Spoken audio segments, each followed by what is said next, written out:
eléyìí ni a fi ń kíra wa káàbọ̀ sórí ètò yín ètò wa ètò Fiqhul Islam eléyìí tí ó máa ń dé sétí gbọ́ wa ní gbogbo ọjọ́ Àlàmísì láago 6:30 sí aago 7 ìrọ̀lẹ́. Àbí Allah subhanahu wa ta'ala fún gbogbo àwọn tí wọ́n jẹ́ àwọn ashabul fadilati ulama eléyìí tí wọ́n máa ń dá wa lẹ́kọ̀ọ́ lórí ètò Fiqhul Islam oríire ayé oríire alqiyama Ọlọ́run kó máa sábà ní ṣe fún wọn. Àwa bí Allah subhanahu wa ta'ala fún àwọn onígbọ̀wọ́ ètò Fiqhul Islam náà ibi tí wọ́n ti mú àrísìkí náà Ọlọ́run bá kí ó má jẹ́ kí ó sì owó ọbẹ̀ bí Allah subhanahu wa ta'ala kó bá ní san wọ́n lẹ́san náwó nára wọn pẹ̀lú aljanna.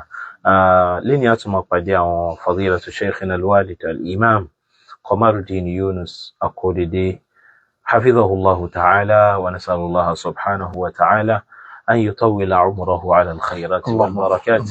وأن يملأ حياته بالمسرات إنه سميع قريب مجيب الدعوات. نقول لفضيلته مرحبا بكم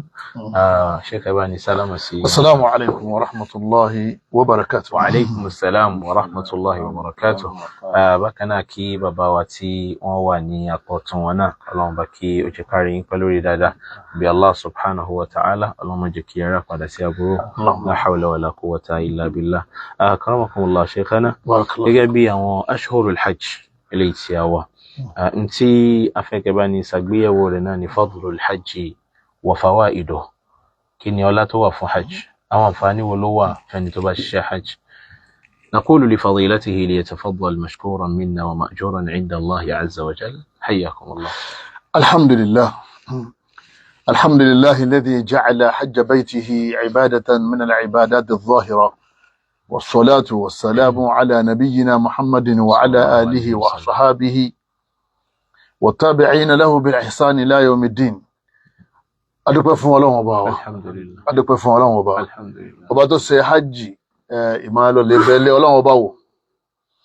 ọba tó ṣe hajj ní ọ̀kan nínú àwọn ìjọsìn tá a máa rí lára mùsùlùmí tá a fi mọ̀ pé mùsùlùmí ni wọ́n yẹ fọkàn ṣe hajj ọkàn àtàrà ni wọ́n máa ń ṣe hajj wọ́n yẹ fọkàn nìkan ṣe hajj ọkàn àtàrà ni min al-ibadati adh-dhahira àárí tí èèyàn ṣe báyìí yóò máa jẹ́ nítorí Ọlọ́run ẹ̀sìn ni nínú àwọn ẹ̀sìn tọ́lọ́run dá wa ká wá ṣe láyé tọ́lọ́run dá wa fún kankan lẹ́yìn pọ́ dá wa ká wá ṣẹ̀sìn nínú tọ́lọ́run dá wa fún òní ká wá ṣe hajj torí àwọn oore tó wà ń bẹ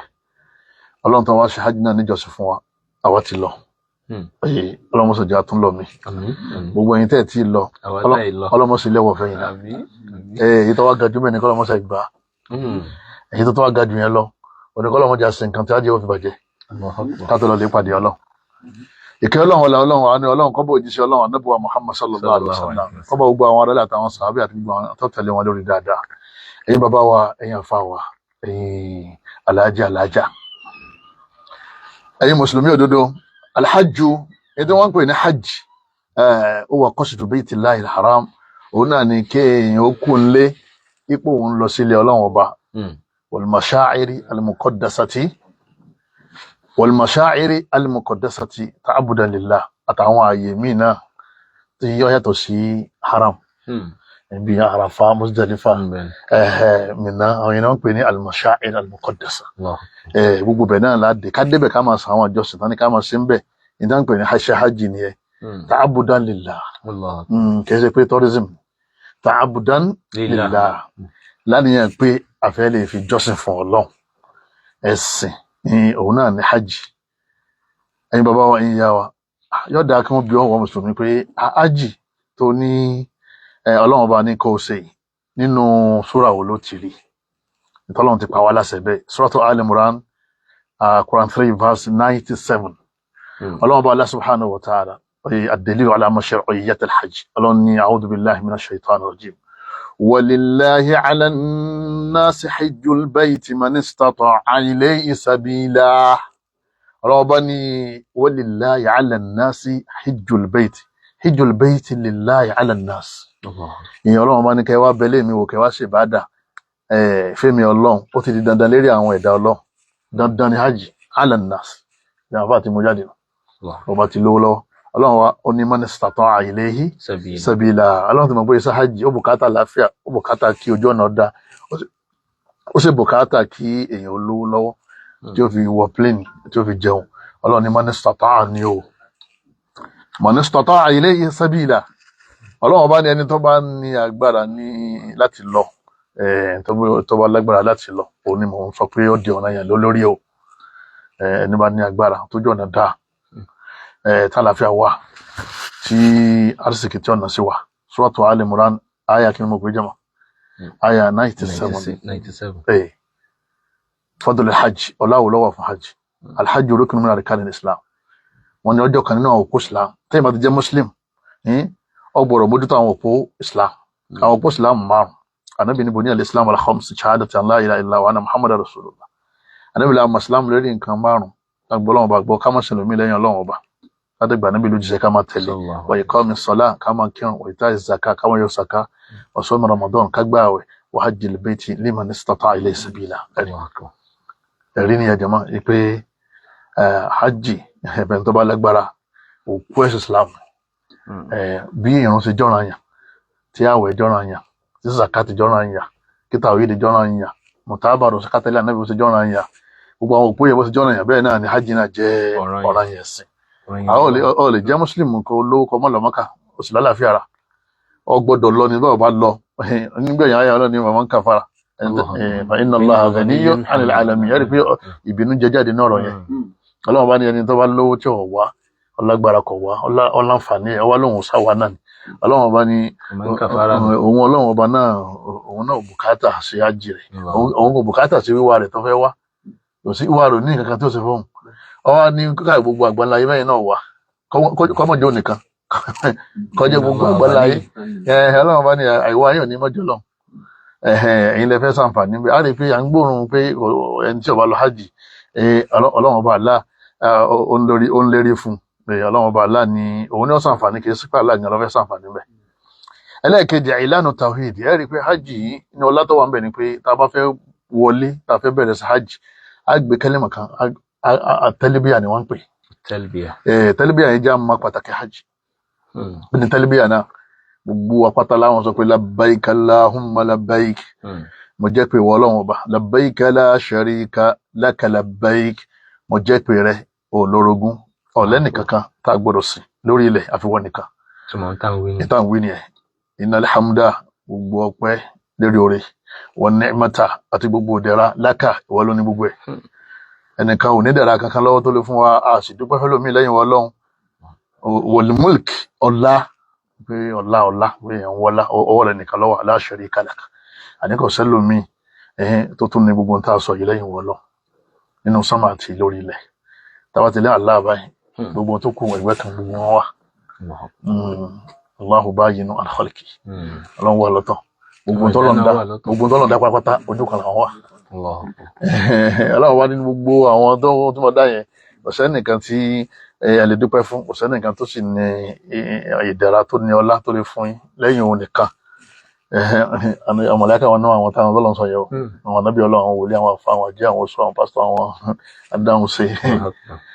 àwọn ìyá mi aláàjì tí ń bọ̀ gún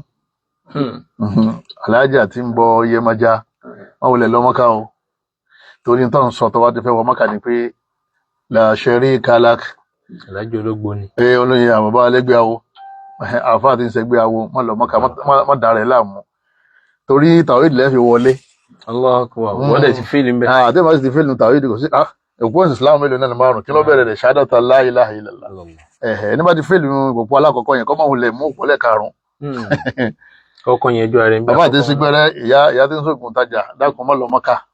ọkọ̀ọ̀kọ̀ yọra nínú ọkọ̀ọ̀kọ̀ mọ́ lọ́nà lọ́kàn náà kó tó wọn lè tàwa fọlọ́ kó tó wọn lè sàfà àti mọ́ríwà fọlọ́ báwo bá gbọ́ lọ́wọ́ bá gbọ́ gbogbo iṣẹ́ tó fẹ́ ṣe Mọ́kà ò ní ìtumọ̀ kó tó mọ sọdà kejì ohun tó ń ṣe kò ní ìtumọ̀ labbaik Allahumma ó sì ń ṣẹbọ ọwọ́ ń sọ fọ́lọ́run bá ní Mọ́kà pé labbaik Allah mo jẹ́ pé rẹ̀ wọn ní ala labbaika wala sa'daik Allahu akbar ipò ìwọ tó sùn kan má di tọ́jú pé ó ní tó lónú lé ìwọ tó ń ṣagbára tó lágbára òkùnkùn tó gba kan mímọ́ yàtọ̀ sí Allah wọn ò dá olóhùn o bẹ́ẹ̀ ò dé dáadáa bẹ́ẹ̀ sì ni wala sa'daik kọ́dà ò sóríire bó ṣe wá bí àwọn èèyàn máa sóríire àmọ́ ò sí ń bẹ̀ torí Ọlọ́run bá tiẹ̀ pé méjì ẹja jára nù ẹja jájà káwọ̀ kó lára kẹ́mi wọ́n má kátó lè pàdé Ọlọ́run àwọn tá ń lọ Mọ́kà. ẹlẹ́ẹ̀kẹta wallahu yatanazzalu 'ashiyata Arafah wa yubahi bi malaikatihi bil hujjaj wa yubahi malaikatihi bil hujjaj wọ́n ní tó bá di ọwọ́ ọ̀rọ̀ lẹ́ ní ní ìjọ àràfà ọlọ́run ọba àlá yóò yọjú sánmà abẹ́nìkan kan ò ní rí òun sì máa rí gbogbo wa yóò máa wá fi àwọn alálàájì ṣe fáàrí wájú àwọn màláíkà nípa àwọn ẹrú mi ní ọ̀rẹ́ ẹ̀rí mo ṣe wá látọ̀nà tó jì ó ṣe ìdùnkún àní kọ́dígà fàrítù làwọn mo wá sọ fún gbogbo ẹ̀ màláíkà ń sì fi yín jẹ́rìí pé mo ti fi gbogbo wọn pátápátá mo ti fi rí jẹun àtẹ̀yìn bá ní ẹ̀ bá ná 10 million nítorí pé ọlọ́run fi rí jẹun ọ̀la ẹ̀kọ́ tí pọ̀ jù àwọn mọ́mọ́ pé owó mọ́ka pọ̀ àǹfààní tó rí nínú hajj tó fẹ́ ṣe ọ̀pọ̀ ju owó tó fẹ́ náà lọ sọ́mọ dúpẹ́ pọ́lọ́run ká òkun náà àwọn tí ó ṣe lọ́dún ní ọlọ́mọdé wa ń tàn máa wò owó tí yẹ ọlọ́mọdé kan yẹ fún wa ọlágbára ọlọ́run ọba wọ́n tá a sì ti wà lọ́hùn tá a ń gbọ́ wa báyìí tó ẹ̀kọ́ oríire ọ̀n ní dìbọ́tù yín o ọlọ́run ọba aláyọ̀ jẹ́ níṣẹ́ náà ṣe láṣẹ pé ọlágbára ọlọ́run ṣàrìtọ́ qabul ibadatul hajj ìbádà yìí ó wá bùkátà májẹ̀mú méjì kó tó di pé yóò ní tẹ̀wọ́gbà ọlákọ̀ọ́kọ́ al-ikhlas mọ́kàtà ń lọ kásì nítorí ọlọ́run ní ala lillahi dinu al-khalis ọlọ́run ní lillah ẹ̀sìn tí wọ́n gbà tí wọ́n máa jẹ́ tọ́lọ́run ní ẹ̀sìn tó wá jẹ́ khalis mo ní ẹ̀sìn tí yẹn sin torí ọlọ́run nìkan kò ní dá kọ sówó yẹn lófò àdúrà owó yẹn àti wàhálà tó fẹ́ ṣe ọ̀wà ní tàwáfù ó ń ṣe fídíò sọ̀rọ̀ mọ̀ pé tó ń ṣe yẹn náà ìwọ́n náà mọ̀ pé ọ̀dà torí ọfẹ́ fi hàn àwọn nǹkan ni àwọn tó ń ṣe ẹ̀yà ọlọ́run ló ní kìí ṣe torí àwọn èèyàn ló ṣe ń ṣe wà láràfá ọbẹ̀rẹ̀ sí ya fọ́tò ọ̀yàn wà ní Muzdalifa ọbẹ̀rẹ̀ sí ṣe fídíò bí ìgbà téèyàn ń kírun lọ́wọ́ tí ń ṣe fídíò ẹni tí kírun lọ́wọ́ tí ń ṣe fídíò só nírun kò nírun pé wá wò mo ti kí zúrì o mo ti kí ásírì o ẹ̀bẹ̀ kò sí àtà láàrin ìwọ àtẹ́ni ẹni yẹ tí wọ́n náà bá ń ṣe fídíò tó bá ń ṣe tàwáfù lọ tó tàwáfù èmi ní a'malil hajj nínú àwọn iṣẹ́ ìjọsìn hajj fídíò tó ń ṣe àníyàn táwọn mẹ́rin ni pé afẹ́fẹ́ àwọn èèyàn kárí mi kárí ni ká gbọ́ ni ẹlẹ́ẹ̀kejì ni májẹ̀mú òun náà ni al-mutaba ó bùkátà kó ṣe hajj náà bá nàbì ṣe ṣe ànábì sallallahu alaihi wasallam ó ṣe ṣe gẹ́lẹ́ ọ̀wá lè rí ma ọ̀ lè rí ṣe bẹ́ẹ̀ ọ̀dẹ̀ tó wá tẹ̀lé àwọn afásúnà àwọn afásúnà wọn kì í fẹ̀sìn ṣeré wọn kì í mú ẹ̀sìn láwàdà wọn máa ń ṣe lọ́sìkà tó bá ti dé Mákà bí àwọn afásúnà bá wà wọn lè jẹ́ lédè wa wọn lè jẹ́ ọmọ Amẹ́ríkà wọn lè jẹ́ ọmọ Britain wọn lè jẹ́ Lárúbáwá wọn lè jẹ́ Yorùbá ọ̀sán ìpá afásúnà wọn ní kọlọ́ lè ṣe kí ni kọlọ́ lè gba ìmọ̀ lọ́dọ̀ ẹ̀ tó fi ṣe ìjọsìn Ànábì ní litakhudhu anni manasikakum Ànábì ní litakhudhu anni manasikakum ìjọsìn ọ̀dọ̀ mi ni ẹ ti gbà ó fa inni la adri la ahujju ba'da hajjati hadhihi Ànábì ní ẹ̀rí mo ṣiṣẹ́ ìní ẹ máa ṣe o Ànábì torí pé mi ọmọ bóyá yín tún ṣe hajj mi lẹ́yìn eléyìí ti ń ṣe Ànábì ṣe wá ṣe hajj mi lóòótọ́ ẹ̀kan náà ni Ànábì ṣe hajj tọ́lọ̀ fi gbẹ̀mí fún Ànábì ṣe wá ṣe ń jọ yẹ àwọn sàábẹ̀ tí wá kọ̀ kalẹ̀ ọwọ́ wà nù tẹ́lá dìsí ẹ̀tọ́ wá dídí Mákà béèrè delilu hajj a guide for hajj ìwé ni wọ́n kọ́ ní Yorùbá ń kọ́ Lárúbáwá ìtọ́nisọ́nà lè fi ṣe hajj ọwọ́ ní English gbogbo ẹ̀ ìtọ́wọ́ wà ń bẹ̀ ní kọ́ fi ṣe hajj o wọ́n jẹ́ nìkan ọmọ dáwàkà fún Ọlọ́run tí ó bá tiẹ̀ jẹ́ o lórí rìálì tó fẹ́ gbà lọ́wọ́ ẹ̀ ẹ máa jó ẹ lára fa ẹ máa fa aṣọ ara mi wọn fi kọ́rùn ó ti tó it's enough wọ́n yẹn tó nílẹ̀ Yorùbá àti láwọn afá ńláńlá láwọn afá súnà tí wọ́n tọ́ka wọn síbi tá a sì táfìrí ọ̀nà Ọlọ́run ọwọ́ kù sọ́wọ́ rẹ̀ fawaidul hajj tó tàwa sí hajj náà tàbá wá ṣe tán kí láwọn àǹfààní táàrí mẹ́ alákọ̀ọ́kọ́ tá akẹ́kọ̀ọ́ ibadatul hajj takmilata arkani al-islam Ọlọ́run ti sàánú yàn ẹ̀sìn yẹn ti pé ọba ti ṣe hajj ẹ̀sìn rẹ̀ ti pé torí pé inú àwọn ẹ̀sìn ní àwọn òkú ẹ̀sìn ó ti mọ kú mẹ́ ẹlẹ́ẹ̀kejì tahqiqu ta'arufi bayna al-umma wal-ukhuwa al-islamiyya wọn ni èèyàn ó feel happy inú yẹn ó dùn wípé àwa mùsùlùmí á pọ̀ ṣe ní wọ́n táwọn kan máa ń sọ lórí íńtánẹ́ẹ̀tì yẹn tí wọ́n pè ẹ̀sìn Islam ẹ̀sìn àwọn arábù ni kò kí ṣe ẹ̀sìn àwọn Yorùbá pé ìgúnnú àti Ṣàngó ni ẹ̀sìn tiwa mo ní lẹ̀sìn tiẹ̀ Islam lẹ̀sìn tàwa ó ní nítorí pé àwọn arábù ni wọ́n rà Nábì Muhammad sí àmọ́tọ́ wá dé Mákà ó mọ̀ pé arábù nìkan kí kánà Nábì sí láti Togo láti Senegal láti Ghana láti Australia bó ṣe jìnnà tó yẹn Malaysia America àwọn láti France àwọn yóò máa ya àwọn plane wọn máa balẹ̀ láti Britain wọn UK gbogbo wọn máa balẹ̀ àwọn èèyàn wọn máa wọ Mẹ́kà lọ́wọ́ plane yóò máa bà ẹ̀kọ́ ojú omi yóò máa dé àwọn mọ́tò bọ́ọ̀sì síríṣiríṣi gbogbo àwọn tí wọ́n máa gun nǹkan gùn lórí pé bíi báìkì làwọn gùn ẹlẹ́sẹ̀ tí wọ́n fẹsẹ̀ rìn kálukú ní ọ̀sán máa wọ ìlú Mẹ́kà ní gbogbo àgbáńlá yìí ni wọ́n ti máa balẹ̀ Saudi Arabia máa gbàlejò wọ́n máa rí dúdú wọ́n máa rí funfun wọ́n máa rí pupa wọ́n máa rí kúkúrú wọ́n máa rí dúdú gbogbo ẹ̀dá tọ́lọ̀ ń dá pátá lórí pé sí Islam dínú alẹ́mi Islam ẹ̀sìn gbogbo ayé ni kìí ṣẹ̀sìn Arabu nìkan Ọlọ́run bá ní wa adhim fin nasi bil hajji Ọlọ́run ló pàṣẹ rẹ̀ ó ní wọ Ibrahim alayhi salatu wa salam ọya pè sọ pé èmi Ọlọ́run bá ti kọ́lé kan bí káwọn èèyàn máa bọ̀ wá wọlé náà wò káwọn á sìn mí ń bẹ̀ Ọlọ́run bá ní tọ́ bá ti pèpè náà ya'tuka rijala Ọlọ́run bá ní wọ́n máa wá lẹ́ni tí wọ́n máa fẹsẹ̀ ní wa ala kulli damirin ó tún máa ráwọn èèyàn tí wọ́n máa gùn kan gùn dọ́mìrì yẹn wá ní gbogbo dọ́mìrì táyé parẹ́ Ọlọ́run ti parí ẹ̀ sábẹ́ kẹ́límà yẹn gbogbo nǹkan gùn tó bá tún ṣe mí lé ní ìsìn tó yàtọ̀ sí plane òun náà lọ́lọ́run rivers Ọlọ́run ní gbogbo àwọn nǹkan máa gùn kan gùn yatina min kulli fajjin amik wọ́n máa wá látọ̀nà tó jì bí makanin ba'id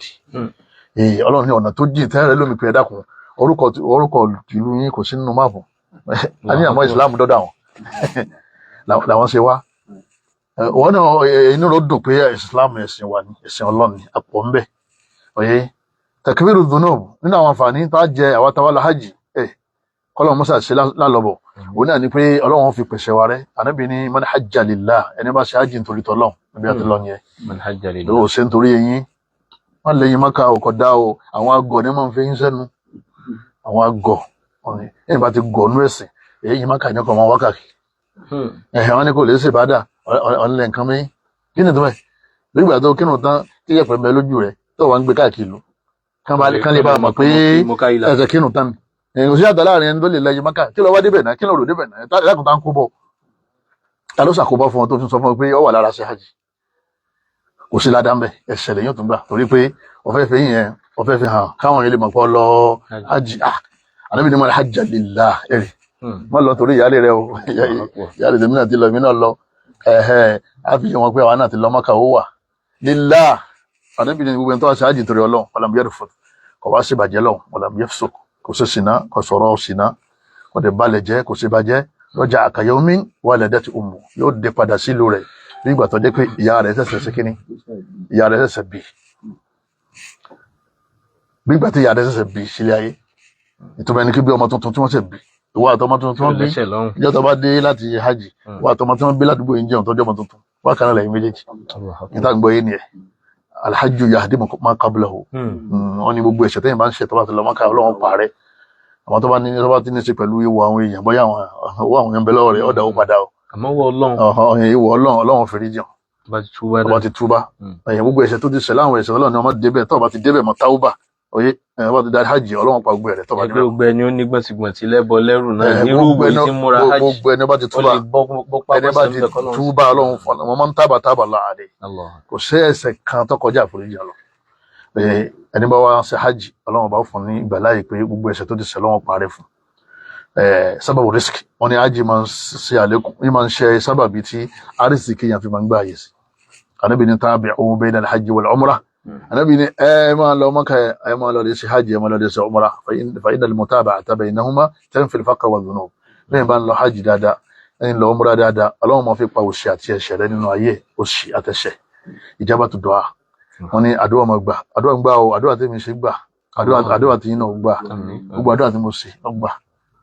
gbogbo àdúrà tí yín náà ṣe Ọlọ́run jẹ́ gbà wal hajju Ànábì ní sẹ́rẹ́ ní tó wá sí hajj wal mu'tabiru àti tó wá sí umrah wafdullah àwọn làlejò Ọlọ́run da'ahum fa'ajabu èèyàn Ọlọ́run pé wọ́n dẹ̀ dáhùn wasalu fa'atahum àwọn náà béèrè Ọlọ́run ní ìmọ̀ fún yín náà Ọlọ́run fáwọn náà ní táwọn náà ń fẹ́ tí wọ́n gbà tí wọ́n náà ti rọ́jú tó kó kalẹ̀ yẹ owó yẹn owó ńlá ní bá 10 million 8 million kìí tó owó kékeré o wọ́n náà wá béèrè lọ́wọ́ Ọlọ́run pé kódà kan kó fi fún ọ ní 10 billion ẹ̀mí béèrè ó sì fún ọ ní mánì tó fi lò kọ́ mọ́ yàyàkúyà torí pé tó bá ti dé téèyàn bá ti ní mánì yọ padà yàyàkúyà béèrè ọmọ béèrè ọlá béèrè ipò ọ̀pọ̀ lọ́dọ̀ Ọlọ́run béèrè tó bá fẹ́ béèrè mà béèrè àlékún mánì ẹlẹ́ẹ̀kẹfà akélè lóhùnmí dàbà yìí nínú àwọn àǹfààní tá a jẹ́ bẹ́ẹ̀ ni pé a jẹran ọlọ́run dídí sọ̀rọ̀ àǹfààní ẹnu al-manafi'u dunyawiyya ẹni tó bá lè ṣe business lẹ́gbàá tó parí sáájì ìgbàláyé wà láti fún rówó ó lè ra nǹkan wálé wọ́n wá tà ọlọ́run lè yashhadu manafi'a lahu ọlọ́run bá ní ẹ bá dé Mákà ẹ máa sọ àǹfààní tayé náà mẹ́ ẹ mú yúgọ̀tì ẹ mú zabadi ẹ mú lábàní owó táwọn sọ yẹn rọ ni o lóru lọ́sàn-án ice cream ń lọ gbogbo nǹkan àwọn adìẹ tí ń yọ̀ra ẹ sáà dára jẹ́ torí ọlọ́run ọ̀yá ẹmọ níwọ̀n bá torí tí ọmọ yàrá tẹ́lẹ̀ ó délù yẹ ó rí i pé ó da ìsìn dáa àwọn ọba ìlú wọn nígbà wọn nígbàgbọ́ ni wọ́n fi tún lù ṣe àtọ̀sán àtòrú bákan náà ni wọ́n yìí mọ́nà lọ́nbẹ̀ àwọn ẹni kọ́lọ̀ ń sàánú wa open epa àtúnbá débi pé àwọn ọmọ àtúnbá wa lérè ẹmọ ọmọ pé open epa ọ̀pù báwo oyé ọ̀bẹ̀lọ́ nínú àánú rẹ̀ kọ́lọ̀ bá tún tiwa náà ṣe wọ́n ní èèyàn ṣàǹfààní tayé náà lọ́hùn níparí ọ̀rọ̀ mi òun náà ní alhajju sábàbù dukhulil janna Allahu akbar wọ́n ní nínú tọ́lọ̀ ọmọ fi ń kọrúkọ yìí sínú àwọn tó wà lìjánà òun náà ní kéèyàn lọ Mákà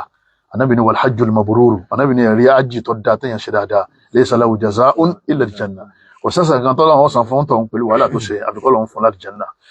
wa ma huwa alhajjul mabrur gbogbo àná làwọn máa ń pé ájì mabrur kọ́ra àwọn kan wọ́n sọ́ra wọn ní alhajjul mabrur ájì mabrur yẹn dákun kí ni túmọ̀ ẹ̀ gàgà wọ́n ní alhajjul mabrur huwa alhajjul khali min malil haram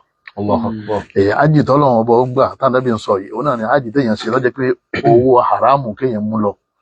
òmú ọtí lọ òṣèpọ̀ jálẹ̀ ọ̀nlẹ́gbà lọ Mákà ọ̀jálẹ̀ òṣèyàwó olú jìbìtì owó jálàbí owó àwọn tó ń ta eré ọ̀sẹ̀ eré ẹ̀wọ̀n náà pè tó ń ta eré ẹ̀sìn fún ẹgbẹ́ owó tó fi wọṣẹ́ lọ́wọ́ kó lọ hajj àbówó òṣèlú owó ìlú owó ká máa fi jẹun lù ẹ̀sìn pin mọ́ra yín lọ́wọ́ ẹ̀wọ̀n lè san owó Mákà àrùrọ̀ ò ẹ̀yẹ ní hajj owó hajj mọ̀bùrù ní hajj tó jẹ́ pé owó tó dáa la mú lọ owó ogun wa owó sẹ́wà àbówó tán bùn wa oyé má al-iltizami tam bi arkan al-hajj wajibati lẹ́yìn náà gbogbo àwọn sẹ́yìn tó jẹ́ erigun ká ṣe kó pé àwọn tó jẹ́ dandan ká ṣe kó pé dúdà fiskin wa rafath ká ṣe má fẹnu ba ìṣèwájú ajéwájé ọ̀rọ̀kọ̀rọ̀ àwọn ìṣekúṣe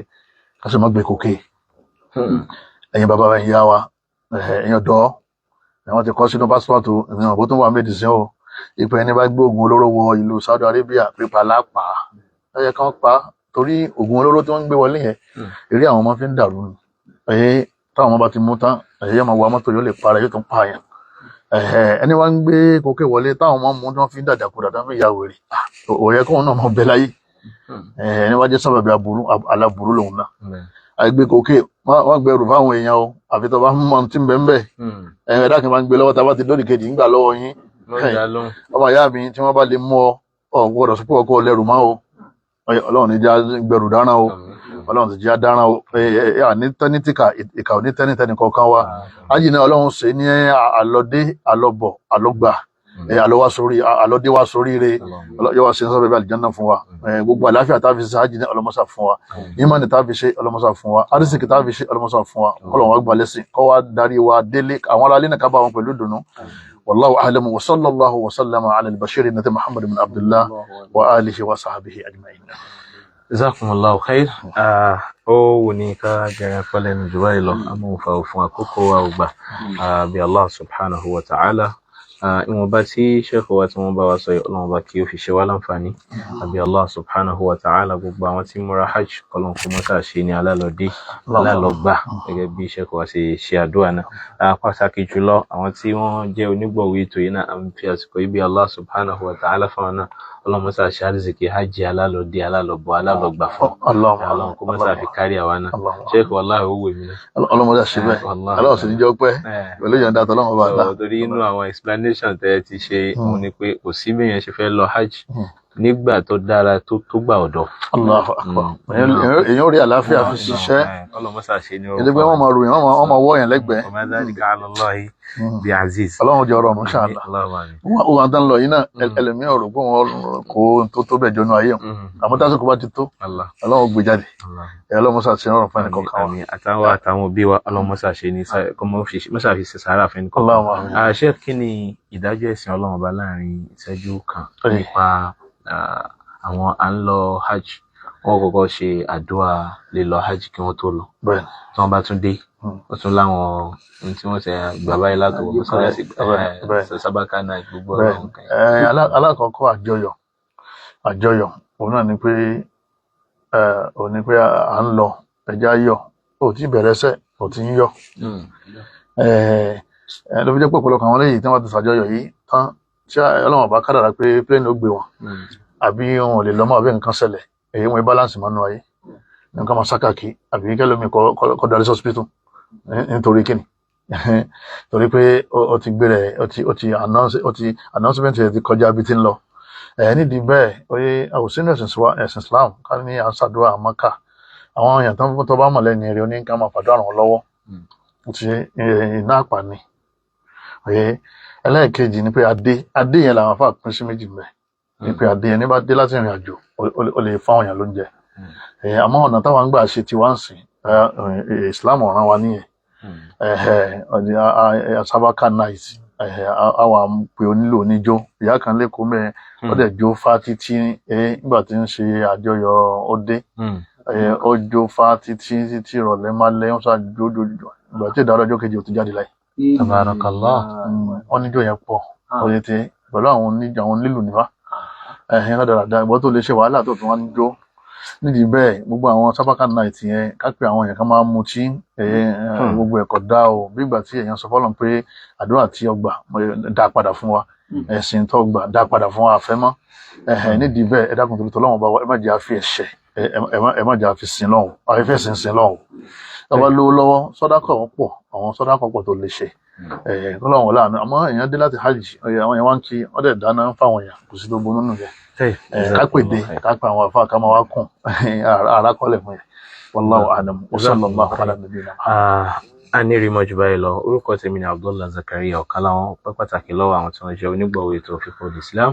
jazakumullahu khairan àti gbogbo àwọn tí wọ́n kọ́ wọrin pẹ̀lú sheikh wa náà lẹ́yìn ètò àlèmọ́ kẹsìrì 08038111940 08038111940 wassalamu alaikum wa rahmatullahi wa barakatuh.